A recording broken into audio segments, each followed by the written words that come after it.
अब हम कर रहे हैं एक्सरसाइज 3.1 का question number 1। From the pair of linear equations in the following problems and find their solutions graphically. ये कुछ स्टेटमेंट गिवन है, इससे हमें क्या करना है, इक्वेशन बनानी है। ठीक है, तो इक्वेशन बनानी सीखेंगे। बोला क्या है, 10 students of class 10th took part in mathematics quiz. Class 10th के 10 बच्चे हैं जिन्होंने मैथ्स की क्विज़ में पार्टिसिपेट किया। देखो ध्यान से समझना है, एक एक वर्ड को समझना है। If the number of girls is 4 more than the number of boys, number of girls जो है क्या है, बॉयज़ से 4 ज़्यादा है, तो नंबर ऑफ बॉयज़ और नंबर ऑफ गर्ल्स बताओ। ठीक है, तो देखो जब भी स्टेटमेंट बनानी होती है ना, तो इस तरह के क्वेश्चन में 99% केसेस में जो चीज़ हमें निकालनी होती है ना, उसको हम लेट कर लेते हैं। हमें निकालना क्या, नंबर ऑफ बॉयज़ और नंबर ऑफ गर्ल्स निकालना है ना, हम लेट करते हैं। लेट नंबर ऑफ बॉयज़ को मैंने क्या मान लिया, x मान लिया, और नंबर ऑफ़ गर्ल्स को हमने y मान लिया। ठीक है, अच्छा ज़रूरी नहीं है कि आप बॉयज़ को y मान लो, गर्ल्स को x मान लो, कोई फ़र्क नहीं पड़ेगा इस बात से। फिर बोलता है 10 students took part in mathematics. अब ये देखो हिडन बातें होती हैं, हमेशा हमारे पास 2 स्टेटमेंट बनेगी और उसके लिए 2 कंडीशंस दी जाएंगी। जैसे कि पहली स्टूडेंट क्या है कि टोटल स्टूडेंट्स कितने हैं हमारे पास, भाई टोटल स्टूडेंट्स जिन्होंने पार्टिसिपेट किया है वो कितने हैं, 10 हैं। 10 students took part in mathematics quiz है ना, तो टोटल स्टूडेंट्स 10 हैं, तो इसको मैं x + y = 10 लिख सकता हूँ। ये हमारी क्वेश्चन नंबर 1 होगी, क्योंकि टोटल स्टूडेंट्स आएंगे कैसे, या तो लड़के होंगे या लड़कियाँ होंगी। ठीक है, दोनों को मिला के क्या हो गया, 10 हो गया। और सेकेंड कंडीशन बोलता है if the number of girls is 4 more than number of boys. Number of girls जो है वो क्या है, 4 ज़्यादा है, किससे, बॉयज़ से। 4 + नंबर ऑफ बॉयज़। देखो इस चीज़ में एक चीज़ ध्यान रखना, जब भी ये स्टेटमेंट बनाते हैं ना, हमेशा हम छोटे वाले को बड़ा बनाते हैं। याद रखेंगे, क्या करते हैं, छोटे को बड़ा बनाओ या फिर बड़े को छोटा बनाओ, ये याद रखना है हमें। ये एक ऐसी चीज़ बता रहा हूँ जो हर स्टेटमेंट में काम आएगी। छोटे को बड़ा बनाओ या बड़े को छोटा बनाओ। क्यों, देखो जैसे इसमें ज़्यादा कौन है, लड़कियाँ या लड़के, लड़कियाँ ज़्यादा हैं, और कितनी ज़्यादा हैं, 4 ज़्यादा हैं। तो लड़कियाँ 4 ज़्यादा है ना, इसीलिए हमने लड़कों में 4+ कर दिया ताकि वो लड़कियों के बराबर आ जाए।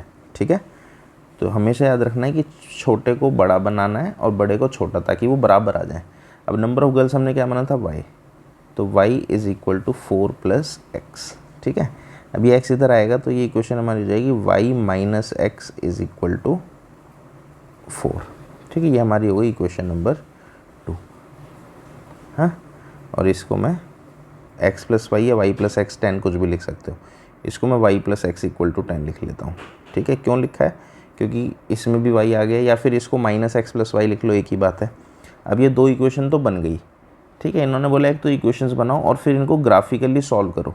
तो अभी तो हमारा एक काम हुआ है जिसमें हमने क्या करा है, इक्वेशंस बनाई, ये 2 हमारी इक्वेशंस बन गई। ठीक है, अब इसे ग्राफिकली कैसे सॉल्व करते हैं वो भी करते हैं आगे।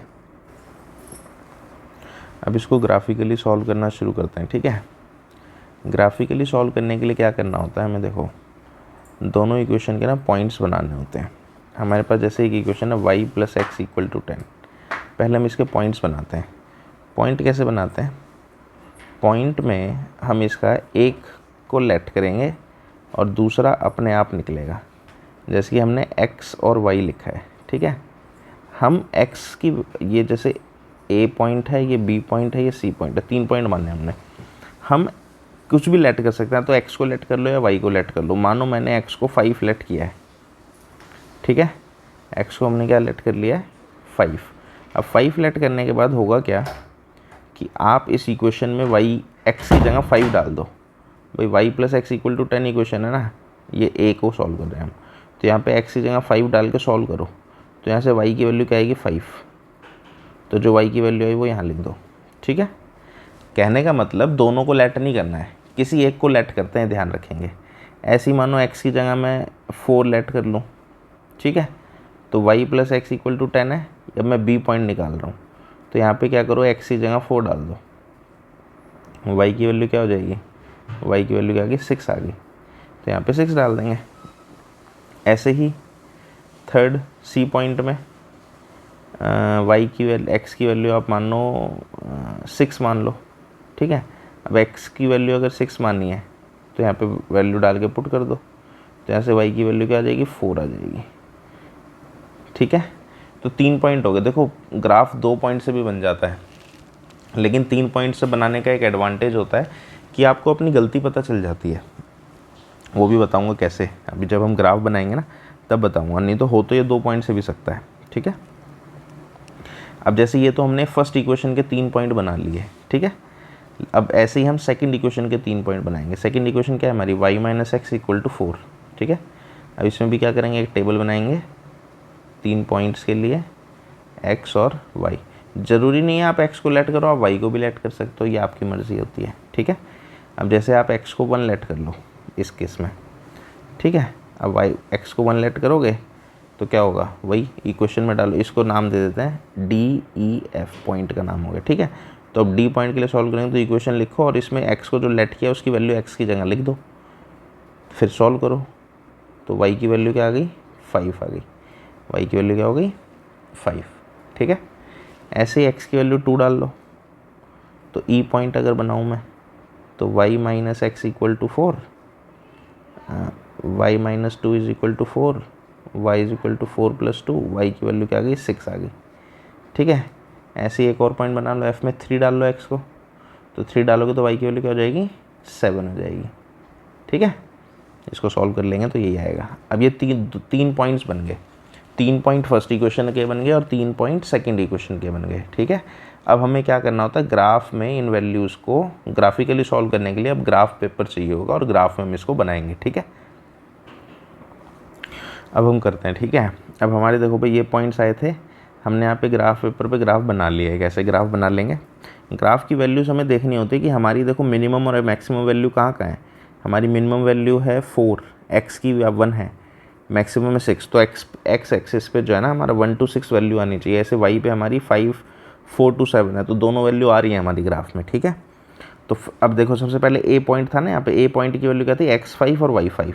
अब देखो x पे 5 ये है और y पे 5 ये है, तो ये दोनों कहाँ क्रॉस हो रहे हैं, ये दोनों क्रॉस होंगे यहाँ, तो ये हो गया हमारा पॉइंट a, 5,5। ठीक है, ऐसे ही b पॉइंट हमारा था, x की वैल्यू 4, y की वैल्यू 6, तो x की वैल्यू 4 का यहाँ पे और y की वैल्यू 6 का यहाँ पे, तो ये दोनों कहाँ इंटरसेक्ट करते हैं, यहाँ पे, तो ये पॉइंट हो गया हमारा b, जिसकी वैल्यू क्या हो गई, 4,6। ठीक है, ऐसे c वैल्यू हमारा x की वैल्यू 6, y की वैल्यू 4, x की वैल्यू 6 और y की वैल्यू 4, ये कहाँ पे मिल रहे हैं, यहाँ पे। ठीक है, इसके लिए इसको थोड़ा सा, ठीक, ओहो सारा गायब हो गया, ये यहाँ पे और ये यहाँ पे। ठीक है, ये हमारा a था 5,5 और ये हमारा c हो गया क्या है, 6,4। तो ये हमारे तीनों पॉइंट आ गए। तो अब हम क्या करेंगे, एक स्ट्रेट लाइन बना देंगे, जैसे कि ये। तो हमारी जो ये लाइन बनी है ना, ये स्ट्रेट लाइन, ये हमारी इस इक्वेशन के लिए बनी है, पहली वाली के लिए, पहली वाली इक्वेशन यानी कि y plus x equal to 10 के लिए। ठीक है, अब एक इक्वेशन बनी है, ऐसे ही अब हम सेकंड इक्वेशन बनाएंगे। d की वैल्यू देखो, d की वैल्यू क्या है, x, d पॉइंट पे x की वैल्यू 1 है और y की वैल्यू 5 है, 1 और 5, यानी ये d पॉइंट हो गया। ऐसे e पॉइंट पे x2 y6, ये e पॉइंट हो गया। x की वैल्यू 3, y की वैल्यू 7, ये हमारा f पॉइंट हो गया। समझ गए, ये हो गया d, ये हुआ e और ये हो गया f। अब हम क्या करेंगे, इसको स्ट्रेट लाइन से जोड़ देंगे। अब देखो मैं आपको बताता हूँ कि क्यों ये हमारा ऐसे ग्राफ हो गया। ठीक है, और ये कौन से ग्राफ, कौन सी इक्वेशन के ग्राफ हुआ, ये हुआ y minus x equal to 4 के लिए। अब देखो 3 पॉइंट बनाने से लाइन स्ट्रेट आ गई ना, तो हमें कन्फर्म होगा कि हमने सही करा है। अगर ये 2 पॉइंट होता तो ये स्ट्रेट लाइन हमेशा बनेगी, लेकिन 3 पॉइंट होने से स्ट्रेट लाइन तभी बनेगी जब आप क्वेश्चन को सही करोगे। अगर आपने क्वेश्चन को गलत किया होगा तो आपकी कभी भी स्ट्रेट लाइन नहीं बनेगी। ठीक है, अब होता क्या है, देखो अब ये 2 लाइन हमने बनाई है ना, ये इन दोनों ने कहाँ पे इंटरसेक्ट किया, यहाँ पे। तो ये जो वैल्यू होती है, अब इस पॉइंट की वैल्यू क्या है यहाँ पे, इसका मतलब है x की वैल्यू 3 और y की वैल्यू 7, तो ये हमारा आंसर हो गया। जहाँ पे ये दोनों लाइन इंटरसेक्ट करती है वो हमारा आंसर होता है। ठीक है, तो इसीलिए अब हम लिख सकते हैं कि भाई हमारी जो इक्वेशन हमने सॉल्व करी थी, यहाँ पे हमारा जो आंसर है वो आंसर क्या हो गया हमारा, therefore x is equal to 3 और y इज इक्वल टू 7, ये हमारा क्या है, आंसर हो गया इसका। ठीक है, आप चाहो तो चेक भी कर सकते हो। इसको हम चेक कैसे करते हैं, देखो जो हमने इक्वेशंस बनाई थी ना, हमारी 2 इक्वेशन क्या थी, उसमें वैल्यू पुट कर दो। जैसे एक थी y plus x equal to 10, तो इसका LHS और RHS को अलग अलग सॉल्व करो। भाई LHS मतलब left hand side, equal to के लेफ्ट में क्या क्या है, y प्लस एक्स, इसमें वैल्यू डाल दो, y की वैल्यू 7, x की वैल्यू 3, आंसर 10 आ गया ना। और RHS 10 था ही, दोनों इक्वल हो गए, therefore our answer is correct. ऐसे चेक भी कर सकते हो आपको। ठीक है, तो ग्राफिकल मेथड से क्वेश्चन को ऐसे सॉल्व करना है। ठीक है, बहुत आसान है, ध्यान से देखेंगे समझ में आ जाएगा।